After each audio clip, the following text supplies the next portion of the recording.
Hi, everybody. I'm Chris Daly, and I'm from Agile Meridian. I'm with my partner, Kumar Data Train, and we are here to talk about Agile Veneer. And let me tell you, start out by saying, I have no idea what this is. So, Kumar, can you tell us or explain to us what Agile Veneer is? Yeah, well, you think about, you buy a nice piece of furniture and it looks like it's wood, like a nice rich cherry, and then the salesperson tells you, "Oh, it's a cherry veneer." And you start to think, what does that mean really? Right? So it looks like wood, it looks like cherry, but it's just a thin layer of cherry that's been wrapped around pine or who knows what, particle board, you name it, right? So it looks good, but it's not going to last, right? It doesn't penetrate beyond the few millimeters of veneer that is the cherry wood, or even it may not even be cherry, maybe some kind of some vinyl or something, who knows. Right. And so I liken a lot of agile transformations to this sort of shallow concept of applying a veneer of agility. It looks good on the surface, but what's it really look on the inside? Right. And so that's what I mean by an agile veneer. Do you have you seen this a lot as you go out? As you go out and do Yeah, work with so other clients? this is sort of like a personal rant of mine. Is the Agile industrial complex, all the certs and the frameworks and all that's out there. They try to and are successful at selling agile transformations to big organizations and promising, hey, you don't have to change anything, just adopt these frameworks and you'll be agile. You'll be able to deliver more with less and with greater quality and blah blah blah blah blah.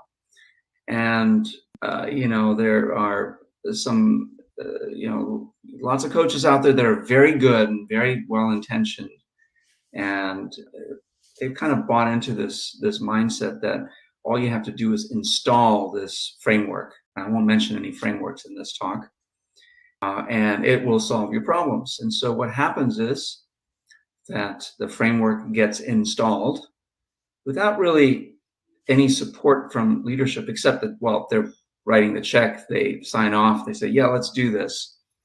And so this framework gets installed. It's the teams that are usually that have been running in a more waterfall style are reformed into agile teams.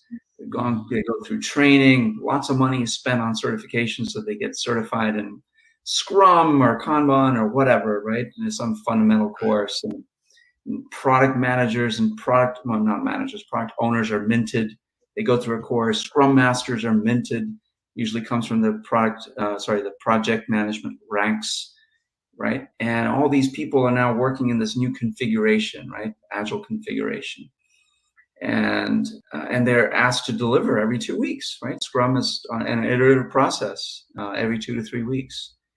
And so they kind of go through the motions, right? They go through the ceremonies, they go through their planning, they go through the stand-up, they go through the retro, they do all the things that they're supposed to do. It's like on the surface, it looks good. They're doing agile. But when you peel back the layer, the veneer of agility, what you find is troubling, right? Teams are disengaged.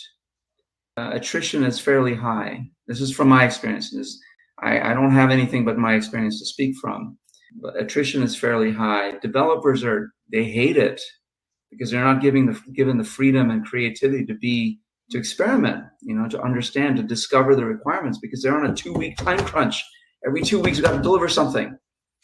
That's what the organization wants. They expect it. And so, it gives Agile and these frameworks a bad name, frankly.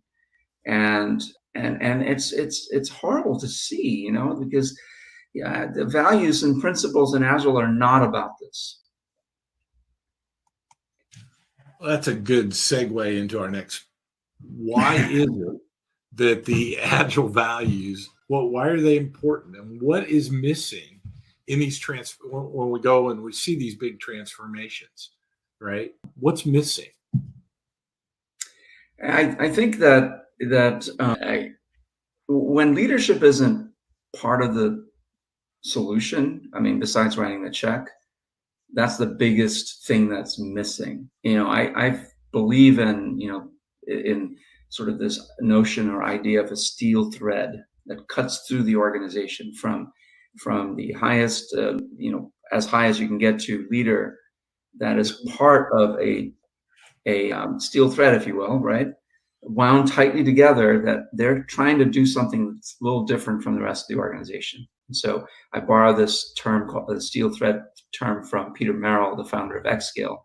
So this idea that it's a steel thread that cuts through the organization. It's one product, one service, one or two or three teams, whatever it is, and a very small group of leaders, executives that are fully invested in seeing how they can make this thing work, right? And so the importance of Agile values are paramount in that, that they embrace these values, that they understand how to apply it. It's not just about going through the motions and going through the ceremonies and the generating the artifacts and delivering something every 2 weeks.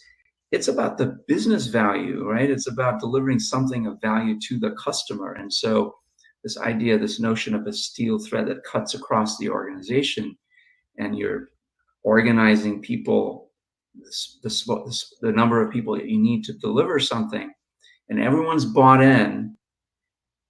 When these teams start having success, other teams take notice, like, what's going on over there?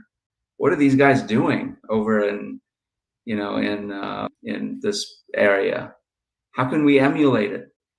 That steel thread generates pull, and the pull generates the right kind of behaviors and actions to, like, what is this Agile stuff? Well, we need to learn this. We need to embrace these values. It's really working well for them. Maybe it can work for us too, right? And that's what I think is missing. We don't have that leadership buy-in at the top level, and more than buy-in, we don't have their engagement. We have the support, but we don't have their engagement, their active daily engagement.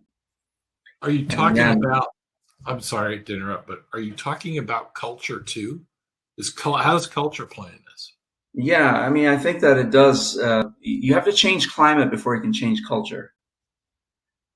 And what I mean by that is, if in a veneer situation, you got this Agile veneer, culture hasn't changed. It's still the same. Underneath it all, the organization still works as they always have. They still report to the same people they always did.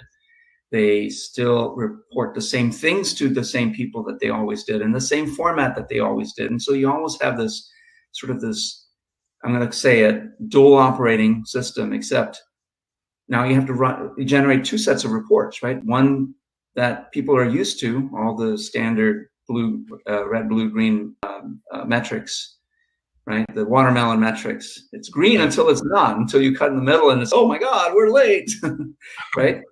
And then you got all the new Agile metrics that you got to generate that all the executives don't know how to read. They don't understand it. They're like, what the heck is this? What is a burn down? I don't know what that is. Just give me the standard KPIs. I like those. What was your question? I went on a rant a little too long. I lost the question. If culture, how culture might play. Yeah. And so in an Agile Veneer environment, the culture really doesn't change. All that changes is these new ways of working that feels like more of an imposition than anything else. It's like people are asked to work in a new way without really understanding why they're doing that.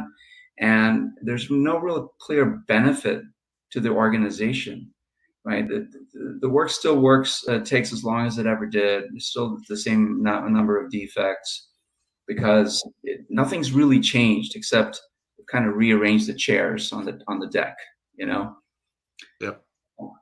So in your rant, the next thing I wanted to talk about was examples, but in your rant, you've already covered a couple. I had an experience where I saw Agile Veneer and didn't really realize it was my first Agile coaching job. And I was brought in to help transform them, right? And I went in and I did my bit, and it was actually where I met our buddy Mike Jebber. Okay.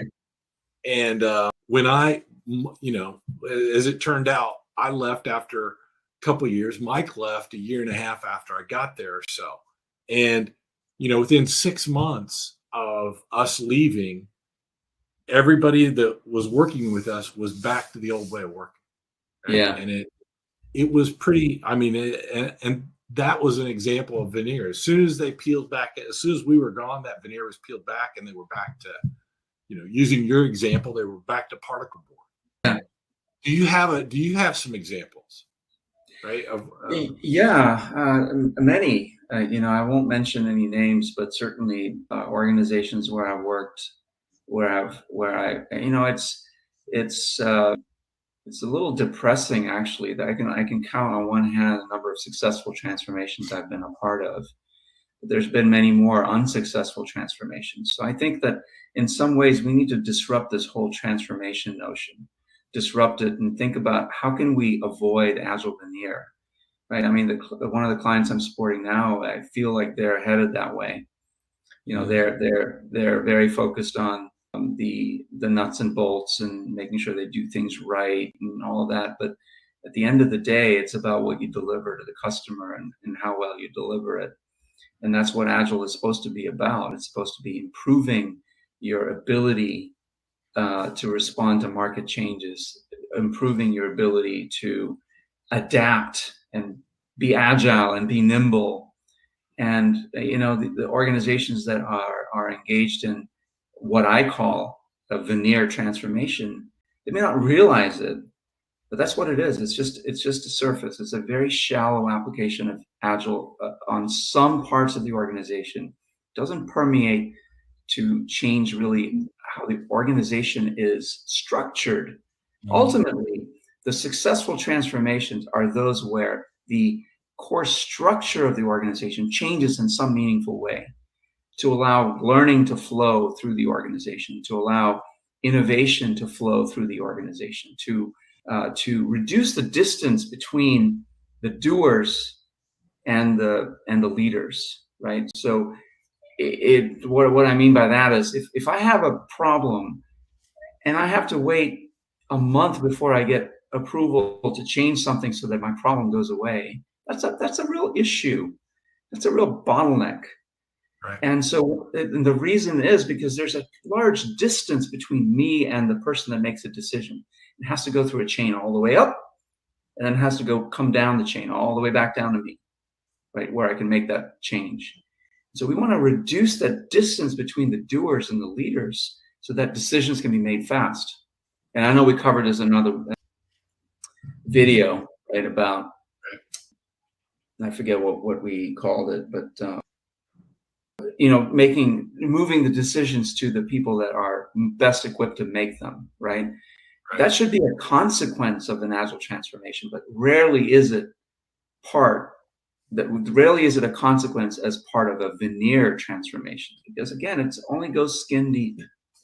So what are some steps? I'm ranting. No, you're good. It's good.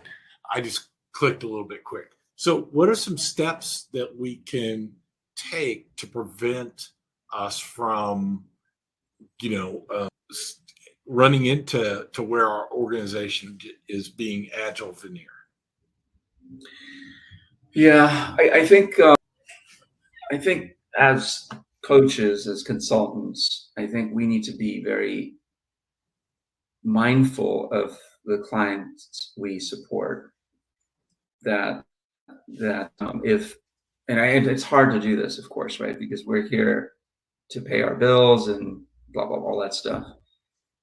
But we need to be mindful that we advise our clients appropriately to say, hey, we're slipping into this dangerous territory of veneerism, if that's a word. And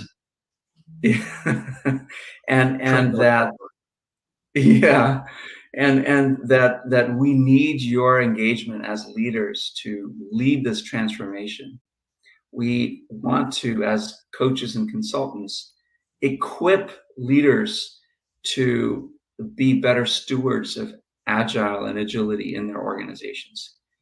And that means that they're going to have to really roll up their sleeves and work hard to do that.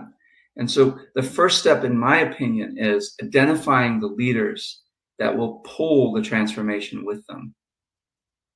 Right? It can't be a push transformation. It needs to be a pull transformation. So step one, identify those leaders. Step two, coach those leaders and help them to do the, take the right steps, identify the right catalysts within the organization that will be, that will support a pull transformation. And before you do any sort of framework adoption or anything, those two things need to happen. And interestingly, those two things and many more are part of our disruptor method. Shameless plug. That's what I was, as you were going through it, it's like, all right, this is very much aligned with our, with our disruptor method, right? Yeah. Either you're gonna be a disruptor or you're gonna get disrupted. Right. And just going through and doing the steps of adopting some kind of agile framework is not going to be enough, right? You're going to have to be able to be proficient at that tool. That's right. And use it.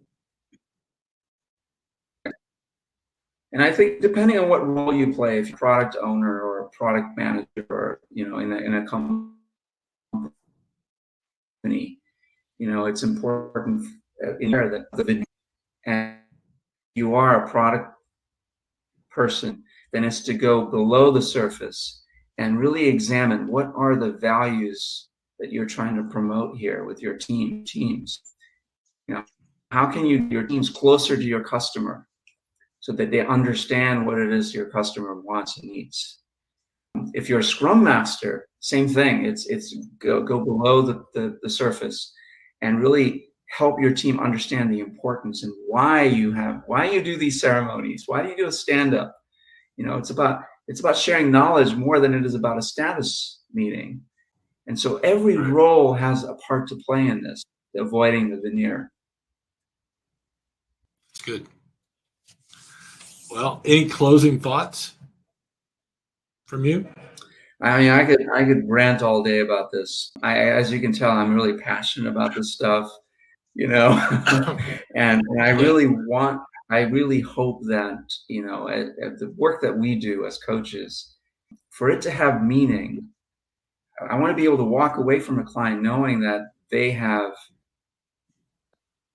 gained the knowledge, the capabilities to be able to sustain their transformation, sustain it after we're gone, right? Otherwise, it's just like, we coaches, we're we're the catalyst, right? We go into an organization and we pull on the organization, we stretch them out to where they're uncomfortable. But what happens when we leave? Just like a rubber band, if those practices aren't ingrained, like a rubber band, it's going to snap back to where they were before, right? Yep. And so we definitely want to help our clients, coach our clients to avoid that. Yep. Good. All right. Well, with that, we'll go ahead and wrap it up. Thanks for watching, everybody. We appreciate you. I hope we appreciate you listening and paying attention. I hope that you enjoyed Kumar's rant as much as I did. And I hope you learned something out of this. Don't hesitate to reach out to us. Don't hesitate to reach out to us as Agile Meridian. We love to talk about this stuff. So don't hesitate to reach out, and we will see you on the backside. Thanks. Thanks, Chris. Take care. Bye. Bye.